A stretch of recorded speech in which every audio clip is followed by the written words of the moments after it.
I'm a much better me when I am kind to me. It's not enough to be kind to everybody else, but then trash myself and drag myself and talk bad about myself. What am I bringing to my own life when I'm not my own friend? What am I bringing to the life of the people who love me and care about me when I'm not being my own friend? Hi friends, welcome back to my channel. I spend a lot of time working on my inner voice, working on the way that I talk to myself and about myself in my head and out loud. And one thing that I, over the years, have consistently had to challenge is negative self-talk. And if you're here, you probably deal with this too. And I'm not perfect. Like these thoughts, this kind of talk still happens for me sometimes, but I have gotten a lot better at it over the years. I've gotten a lot better about speaking life into myself and speaking more positively to myself. And I wanted to share some things that have helped me get there. Because the way that you talk to yourself can affect so many things in your life. It can affect the way that you talk about yourself to other people.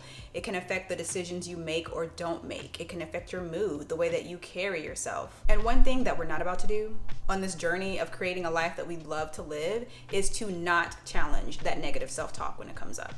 So let's get into it. When I hear a negative thought pop up in my head, like I'm so lazy or I can never finish anything, I have to stop and question where that thought is coming from. I have to question that voice and where that stems from, because deep down, I know that that isn't true about me. A lot of times, and for a lot of us, our inner voice was formed during childhood, from taking in the voices and the feedback of adults and other kids around us. So if for years, you've had a habit of negatively talking to yourself, ask yourself questions about where that statement is coming from. Who told you that? Who said that to you? And in what context did they say this? Were they poorly managing their own emotions? Were they just saying that out of anger? Were they projecting onto you? Is this someone who, looking back, was just a negative person anyway, who today you wouldn't even take advice from? What was their intent when they said that? Or were they really trying to be helpful and say a piece of criticism to help you grow and develop? I think a lot of times when we're dealing with negative self-talk that we can attribute to someone telling us something negative about ourselves, they didn't have a positive intent when saying that. They weren't really trying to be helpful anyway. And now that you're an adult, or at least older, it's time to question your own intent and your own emotions behind why you're saying whatever you're saying to yourself. Is it really that you're scared? Is it that being negative is a comfort zone for you? Is it that speaking positively toward yourself and about yourself is actually hard work, so you like to avoid doing it? Interrogate yourself, ask yourself questions, because retraining your inner voice, it is work, it is hard work, but that doesn't mean it's not doable. And for me, I can catch it. I can catch the negative self-talk, I can recognize it and catch it, but it's not enough for me to just stop doing it. I do have to replace it with words and phrases that are more positive and uplifting and give me brighter thinking. So yes, that means affirmations. And for me, affirmations doesn't have to be super formal to where I'm looking up videos or phrases and repeating them and practicing them at different points of my daily routine. And that's totally fine if that's what you do or what you need to do, whatever helps, girl, do it. But for me, it can just be as casual as talking to my husband or my friends or to myself. Yes, I talk to myself. I am my own friend. We all should be our own friends. And I will just say things like, oh, I did this thing really well at work today. Or y'all, I just finished this whatever goal that I had. Like that feels really good. I'm really proud of myself. Just simple things like that. It can be as simple as telling myself I am creative. Something like that. It can be a simple I am to reframe my negative self-talk that would have earlier told me that I'm not, or that would have told me that I am something negative. And what I think is helpful too is when you say these things, when you're challenging your negative self-talk and replacing it with better talk towards yourself, say it out loud.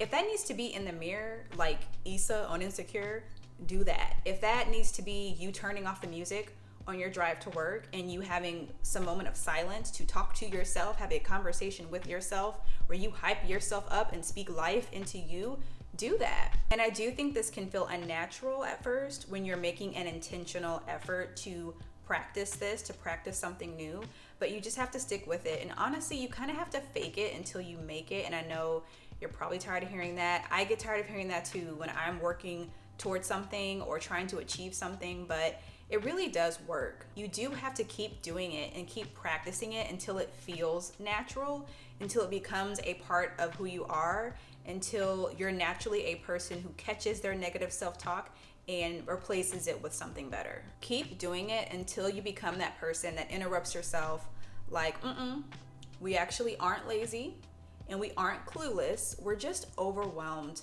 with a lot of things right now.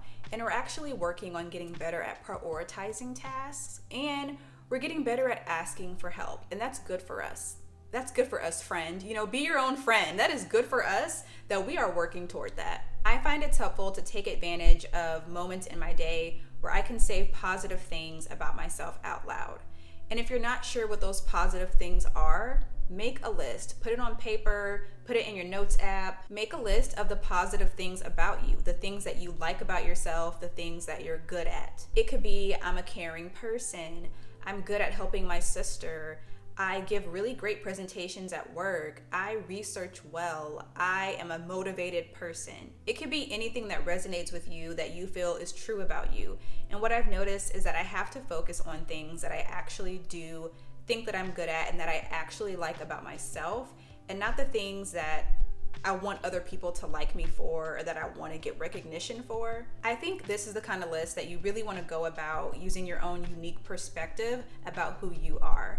And reference this list on your journey. Reference it on those days and in those moments where you're forgetting those great things about you. When you're in those moments, reference that list and say those things about yourself out loud.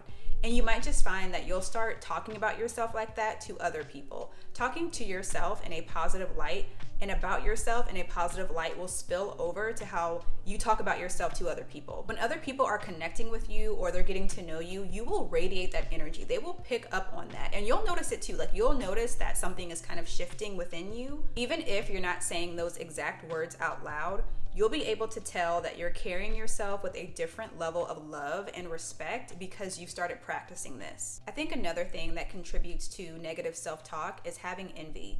Seeing people have what you want or what you think you should have, or worse, what you think they shouldn't have, which at that point, I don't think that's being envious anymore, friend. I think that's being a hater.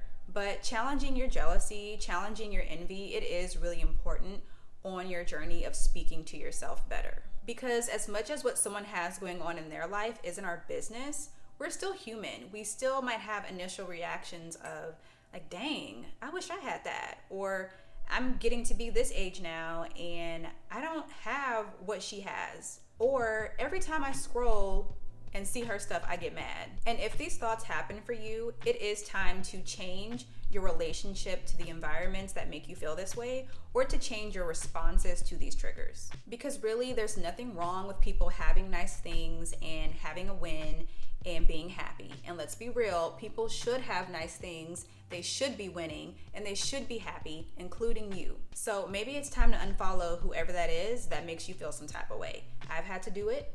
It's helped me. Or maybe it's that every time you hear about that friend or that person that has something great going for them, you use that to fuel your motivation to get the things that you want out of this life.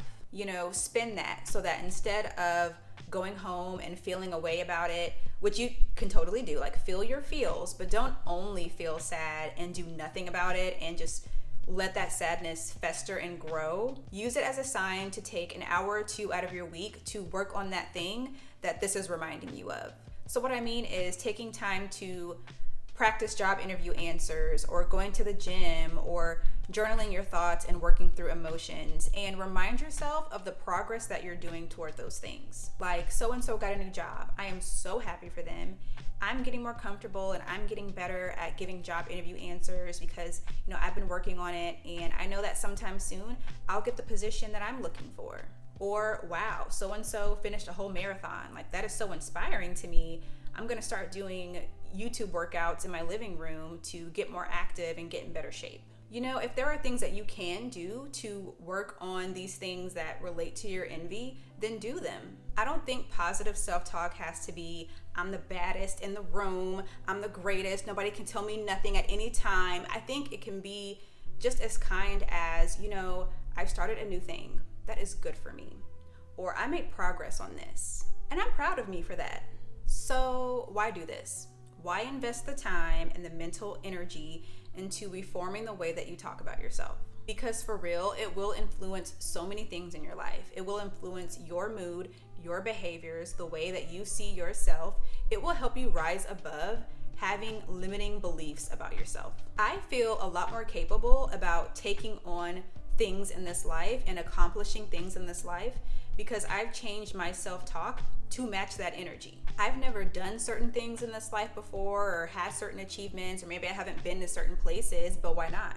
Why couldn't I? Why not me? And practicing this has really helped me catch myself from being negative toward myself, from letting negative self-talk be the default tone that I use when I speak to myself and about myself. I'm a much better me when I am kind to me. It's not enough to be kind to everybody else, but then trash myself and drag myself and talk bad about myself. What am I bringing to my own life when I'm not my own friend? What am I bringing to the life of the people who love me and care about me when I'm not being my own friend? What am I bringing to the life of the people who care about me and who love me when I dog myself like this? Like, I'm sure that they can't stand when I talk about myself like that either. So that's why I'm intentional about this. So, I mean, it's hard work, friend. It is hard work, but it's important work. It's doable work, and I'm working on it too every day. So there's that. So let me know if you have to catch yourself too when it comes to negative self-talk, and if this is something that you're also working on. Thank you so much for watching, and I'll see you next time.